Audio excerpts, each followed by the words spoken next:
Потоа Марко ми раскажа дека имал големи неволи со шпионите. Така беше. Се раѓа од Џумаја па до Костур.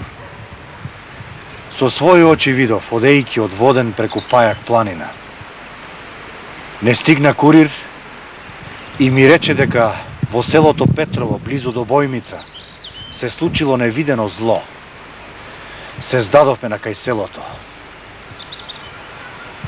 Дојдовме до чешмата и што да видиме? 5 млади невести фрлени во сред распален огин.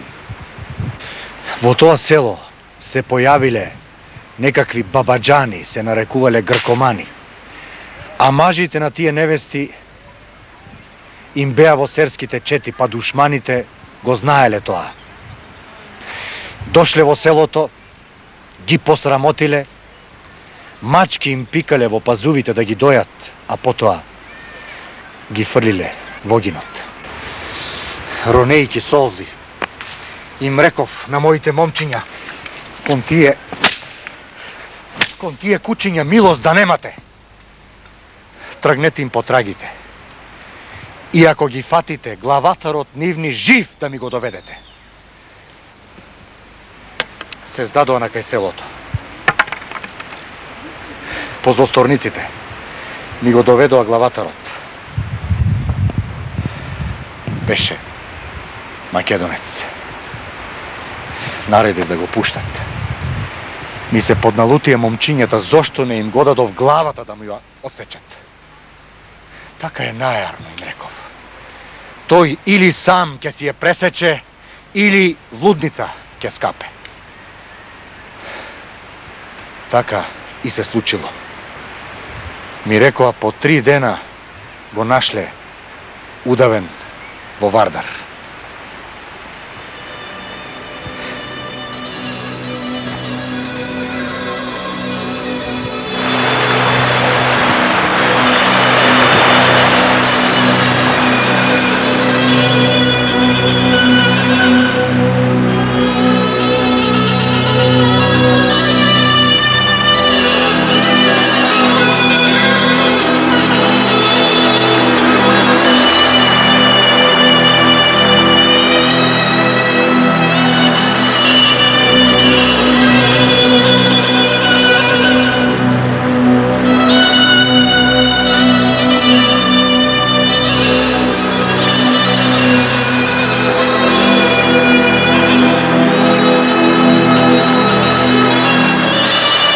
Од 1897 до 1900 година многу пат изодив, многу писма добив и испратив.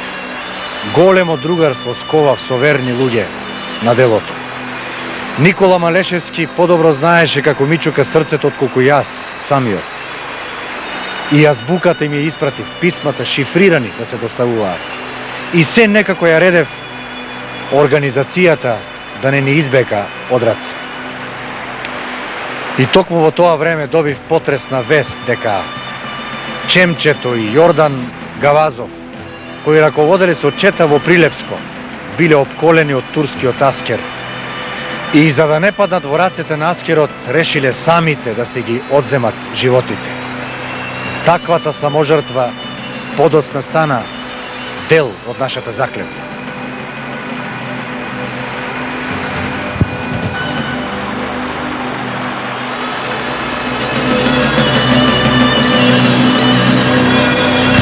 А во 1901 година, во февруари месец, ми стигна кобна вест. Брат ми Мицо загинал борејќи се со турскиот аскер кај селото Бајалци. Не ми беше тешко да сватам дека брат ми не е повеќе жив, а ми беше уште потешко да и пратам абер на мајка ми. Некако снагата ми се поболе. И не само поради смртта на брат ми. Што туку се бе вратил од обиколка на Кривопаланечкиот крај, влечев грда слика од еден тамошен настан. Не пресретна четата на војводат од Кратовскиот реон и ми кажа дека во трлото, каде што сум преноќевал со четата, дошле зулумџии и ги заклале синот и таткото. Се здадовме на кај трлото.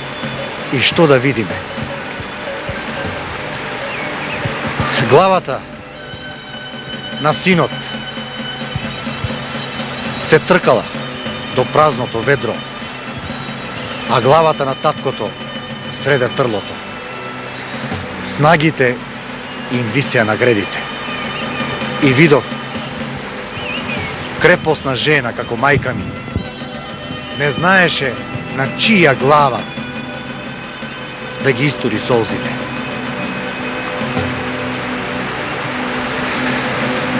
Симнете ги, исковајте сандаци и погребајте ги. Наредив и го напуштив трлото. Целиот пат чекорев со мислата. Ако тие мажи имаа пушки, немаше така лесно да се дадат да ги искасапат.